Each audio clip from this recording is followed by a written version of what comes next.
what is going on YouTube? This is Acid Root. So I'm going to review the debut album by singer Ashanti. Basically, this project is called Self-Titled, and it came out in the spring of 2002. So yeah, basically this particular project, Ashanti from 2002, is a pretty hit album here just within the pitch behind it. This is actually a pretty seminal type product in terms of 2000s R&B, I'd have to say.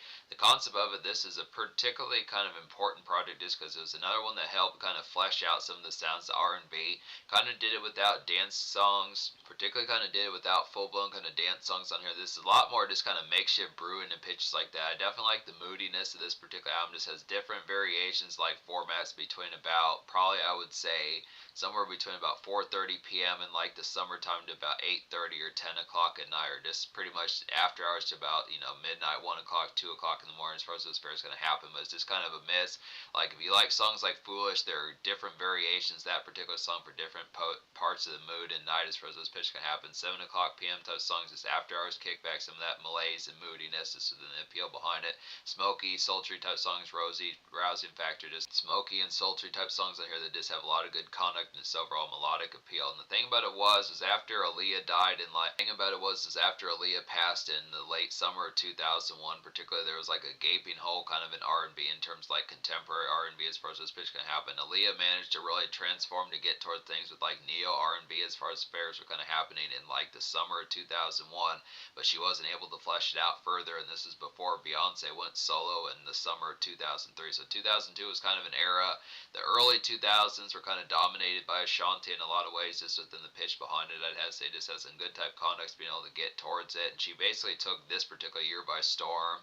Kind of just like a wide gap that there weren't particularly a lot of folks. Like, the unfortunate thing was, on top of that, was just the fact that these were the final moments of like the full TLC ban before Left Eye passed in this particular month of April 2002. So it's just kind of within the pitch as far as saying just in those aspects that it was pretty much Ashanti who was taking like the torch as far as like the banner kind of R&B around that time. So it's just within the ton. There weren't a ton of those. Just the aspect. Usher was kind of, I mean, he had a pretty decent album with 8701, was just kind of within the pitch as far as saying that in terms of like neo R&B as like sequels to like what Aaliyah was doing in 2001, there weren't tons of those particular albums. But this album doesn't do that as full blown. It's not as much neo R&B as much as it is this kind of like it just has like some candy coated kind of snap about it that this is different for like the ballad. Like, this really doesn't have that many ballads on here. It's not typical to like 90s type fashion, more of that type fair 80s 90s kind of more soul and just that type. It's a very rhythmic and contemporary type album to kind of get here, and it definitely had a lot of appeal. This is definitely one of the ones I would feel like is a good gateway and starting point for R&B, just with the aspect if you don't have as much commonplace towards like 90s R&B where there'd only be like one dance club song and then mostly ballads. This is a good type conduct of an album that's pretty well coded with a lot of things.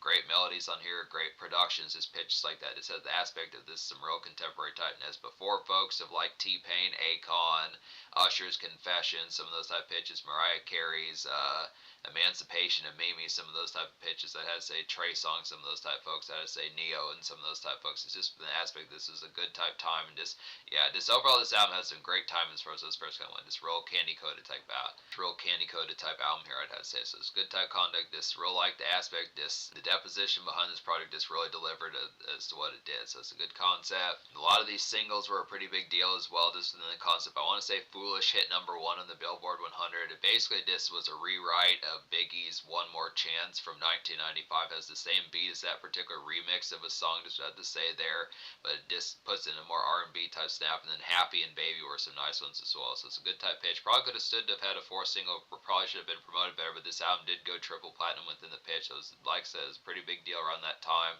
It's kind of contemporary type one. But yeah, apparently, I'm looking on the background of this particular album. Apparently, Ashanti almost signed to Bad Boy Records back in like the early 90s as far as those fairs going to happen. Apparently, she sang a song in front of Puff Daddy and Biggie Smalls back in the day, but due to a bad contract, she just didn't sign with them as far as those pitches can happen. But it's just a good aspect. Just the fact that Ashanti had like some mild kind of Biggie affiliation. It's just too bad that he never got to do a song with Ashanti as far as those first gonna happen, because it would have been some good type conducts. But just looking after it, so just being able to say here, so the lead single is Foolish, just like a classic early 2000s rewrite of Biggie's One More Chance remix. I had to say here, it just gives it a more fizzy flavor. I'd have to say about this particular song, it's just kind of for like a dredgy type day. So it's just the conduct of like some rainy day type fare. There are some rainy day makeshift type songs similar to like the fashion of what Mary J. Blige would kind of do. Some of those type folks in particular, I'd I had to say here. Just really that seemingly has that NY type flavor. I want to say that Ashanti might be from New York. I want to say that Ashanti might be from New York as far as those pitches gonna have, but I just look within the aspect as far as saying this has that rainy day type fare about it. Just similar to like Alicia Keys, Mary J. Blige, some of those type folks, but it's just good type pitch. I mean, basically this concept. I mean, this is a good number one here to kind of get. I think folks probably around this time in early 2002 just probably really missed Biggie around those particular pitches. Just the after effects of his death were probably starting to sink in a lot more, just because some of those types of songs that he would do with this particular song and some of the R&B features that he did back in 95 and 96 particular were like, damn, we need another song like this just in these particular times. And it's this kind of aspect. I mean, Ashanti really knocked this song out of the park, but this might be continued to be seen as like her biggest and most popular song. She has outstripped this song in terms of other good songs like it, but I think this is just an impactful one. But just basically, it doesn't give Ashanti enough credit just because of the fact that this is mostly seen as like a Biggie song that he just mastered back in like the mid 90s. But Ashanti does have other ones. Ashanti does have other highlights to kind of give. So it's kind of the concept that this was just like her only number one seemingly. It's just the fact that this is like her only number one seemingly. But I'd look after some good other type pitches. But this is, it's a classic type beat on here, good type disc sample on the song, just everything like that I had to say. But yeah, good song.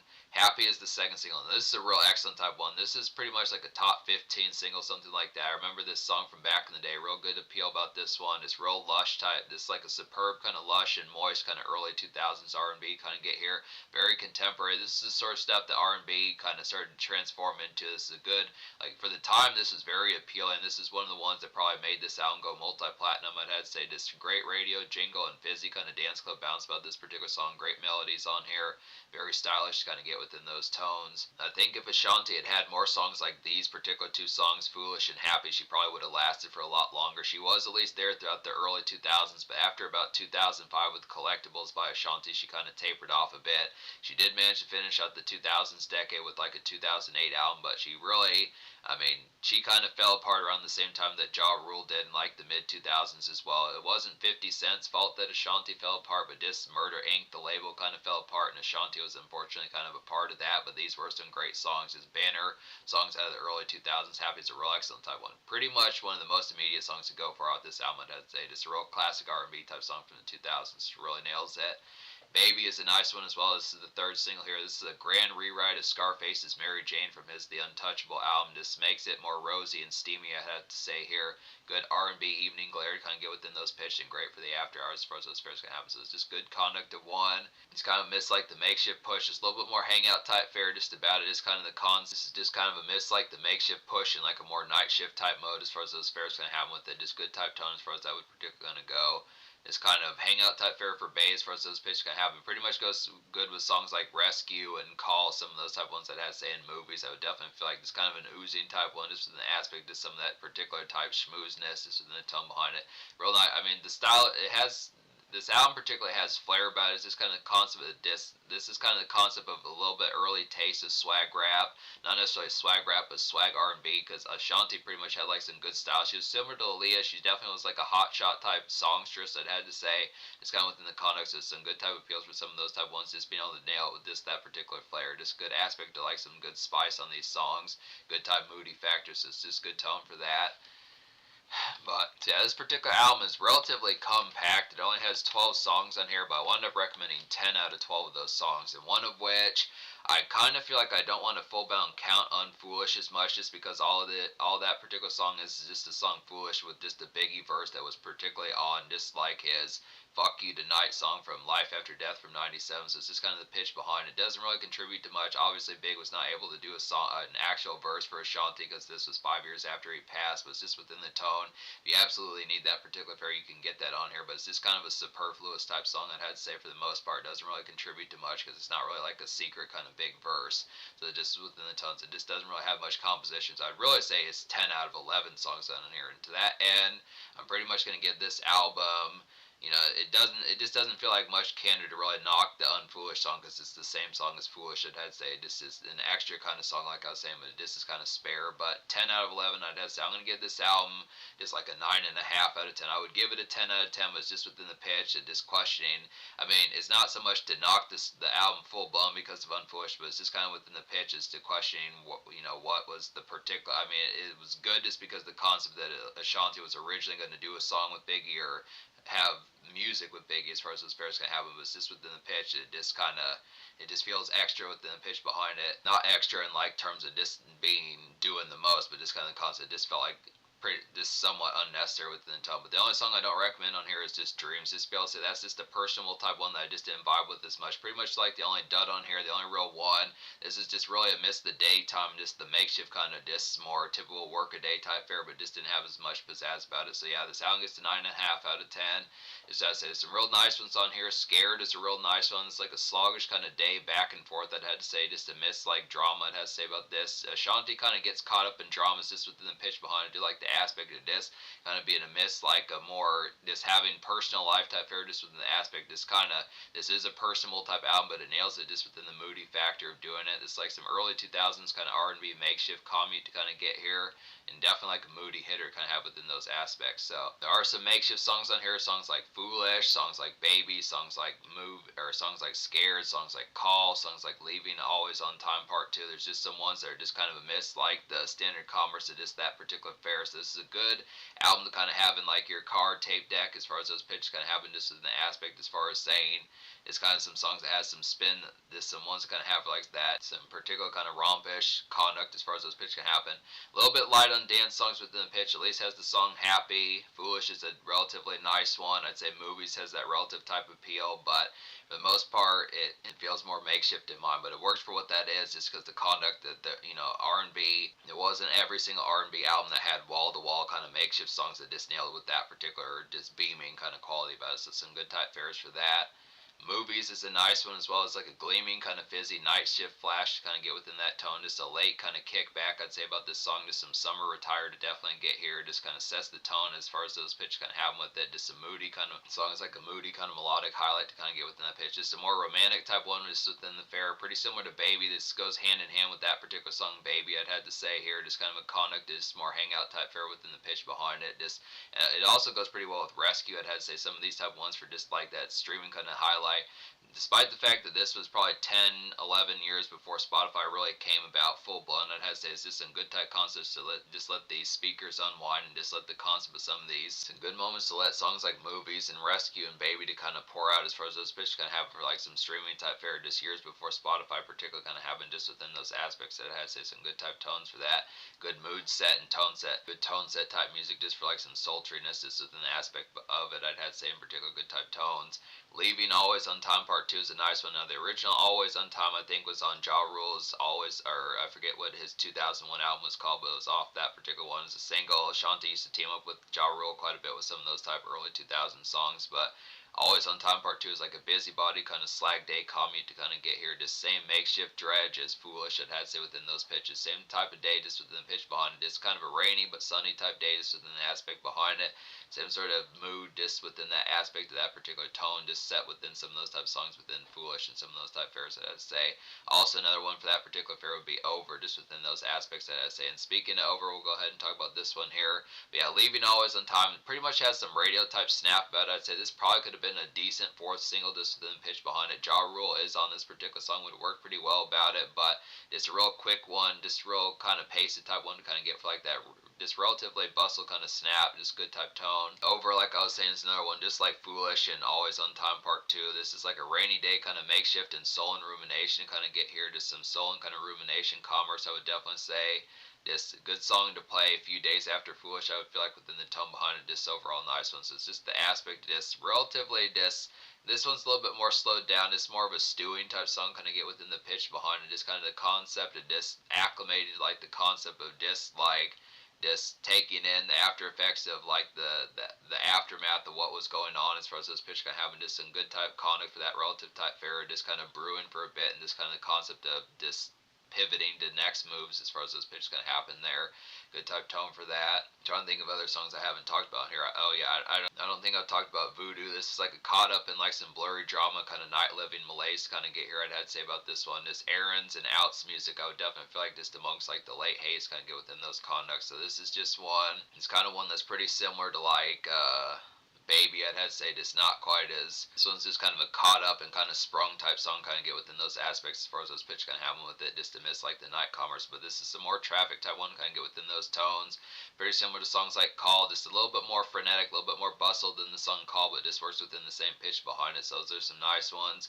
Speaking of Call, this is a good one type here. This is like a just finished up work shift, kind of switched to flip mode, kind of evening prowl. I'd had to say about this particular song. There's some further night conduct I'd have to say about some of these. Just goodies music, definitely pick up like some lighters, swishers, some of that type stuff. Get like some wine, some of that type fare, just standard supplies that you would need for aspects of kickbacks for those fares going to happen. Just butter smooth drifting kind of have within those tones about it. So it's just some good type conduct. Get like some Burger King, some of those type pitches, just some of those aspects, just like the fare behind it. Just good drifting type music, just within the tone. Just night shift type appeal. I do like a lot of this night glamour. It's surprising about this particular project because you would think on the album cover this depicts a little bit more summery and sunny skies, but this album's really not as much summer full blown, I'd have to say, apart from songs like Happy and maybe a little bit of like yeah, I would say probably Leaving, Always on Time Part 2. For the most part, this is a lot more night commerce, just in the aspect. It's really kind of just makeshift, which is a good type fare. I like the concept. This very contemporary type album just nails the aspect like this makeshift kind of night shift within the aspect of doing it. Songs like Voodoo, songs like Movies, songs like Call, songs like Rescue, songs like Over, within a relative type sense, songs like Scared, definitely songs like Baby. It's just good type tone I have for a lot of this night pizzazz about it. Just good kickback for some of that type fare. Trying to think of other songs I haven't talked about on here. I don't know if I talked about Scared. I'm thinking I probably did talk about this one. I don't think I talked about Rescue though, so I'll talk about Rescue. Rescue is like a real early bird primer for some Spotify type streaming sludge, kind of get within those aspects. Just some R&B stretchings, kind of get within those tones, and this is just a good song to let the music ooze. Rescue is just a great song to let the music ooze as far as those pitches can happen. This is over 7 minutes of a song here, so it's an interesting type pitch because mostly music was not doing this as full bound. I mean, maybe you had like some R&B songs doing that like in the 70s and 80s, but as far as just letting the music uncork just within those pitches, just letting it kind of unwind just within the pitch behind it, some good type fare just to kick back just within the aspect. There's definitely the sort of stuff that Spotify obviously does in spades, just within the aspect like more contemporary typeness, but for 2000s type fare in terms of like 2000s R&B that did streaming type stuff, this is a good one. It's a good type pitch for that. I think that might about cover every song on here. I don't know if I talked about Scared. I'll go ahead and talk about this one just within the pitch. I'll go ahead and talk about Scared again just within the pitch. If I had talked about it, I'll just snip this part. But Scared is like a sluggish kind of day back and forth that I had to say here. Just amidst like the drama, I had to say just some early 2000s kind of R&B makeshift kind of get within those pitches. Good makeshift commute to kind of have and just a moody hitter kind of have within those tones. So it's just a good aspect here. It's kind of one that kind of goes along with songs like I would say Call, but just a little bit more. Just kind of, I just like the moodiness of this particular song as far as those pairs going to happen. Just good tones for some of these type of ones that just are and just have the sensualness just about them. Songs like Baby, songs like Scared, songs like Call, some of these type of ones, just the good smoky type of appeal. Some of these that just have like a good contemporary R&B pizzazz about them, so it's a good type tone. So even if I did talk about Scared, I'll just talk about it a little bit more just within the aspect behind it. But so that's the conduct of this album. Just real balanced kind of R&B snap about it. Most of this is kind of night makeshift just within the pitches behind it, just heading towards kickback, just the aspect, just getting done with work shift. Just some songs like Foolish, some songs like Over, some songs like Leaving Always on Time Part 2. They're just kind of a miss, like whether it's Rainy Day or leftover rainy day or just sunny type day within the aspects, and just like some good type tones for just kind of finishing up work shift within Monday, Tuesday, Wednesday type sense, and then like some conducts for hanging out with Bay in terms of like Thursday, Friday, Saturday type fare within the aspect of more night shift, anything past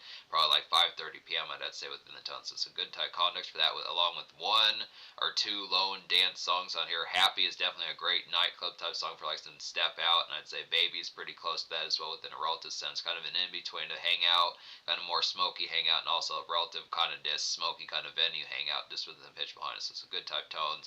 Foolish is pretty good venue noise as well, but just in the aspects, that's the tone. So the social score, like I said, the regular score of the song is a 9.5 out of 10. The social score I'll probably give is like a solid 9 out of 10. I would give it a higher score. It's definitely pretty contemporary within the tone behind it, but it needed more dance club songs. I'd say it's a little bit on the short side of this particular album. I like the snap of this particular album, definitely bountiful enough, vibrant enough, jubilant enough, I'd have to say, but it's just within the tone. I do feel like a lot of this is more makeshift in mine, more so than amidst like the social pizzazz about it. And I realize that this is before like more dynamite type social albums like R. Kelly's Chocolate Factory, Beyonce's Dangerously in Love, Usher's Confession, some of those type ones just within the particulars, Akon, T-Pain, some of those type folks, but just within the time. I mean, it definitely has the candy coatedness and just having that appeal. It's a very immediate type album, just the social aspects of it are just not as beaming just because there's not as many dance and social type songs in here. Definitely need a dance song or two more on here. Another song like Happy, definitely, but it's good type pitches, so 9 social. In terms of the future, like Ashanti really has not been around that commonly nowadays, just within pitch. I know she's having a child with Nelly nowadays as far as those pitches can happen. She had one, but she has a couple kids with Nelly on the way as far as those pitches gonna happen with it, just in the aspect as far as those particular affairs gonna happen. But I want to say the last album that I can remember her putting out came out in like 2014. Last I remember seeing Ashanti, she was on like an album cover for like one of the Chicks tapes by Tory Lanez as far as those pitches can happen. But apart from that, I really haven't seen too much hide nor hair of Ashanti just within those pitches. I'd have to say full blown just within the particulars about it. But this is a virtual classic here, definitely very impactful, notable, seminal type R&B album from the 2000s. Definitely a banner type one. It really nails the appeal behind it. But I would have to say it's definitely worth investing in just within the aspect. I mean, it's a little bit shy on dance songs, full blown, but it is a relative kind of beast of like a contemporary type product that has a lot to offer.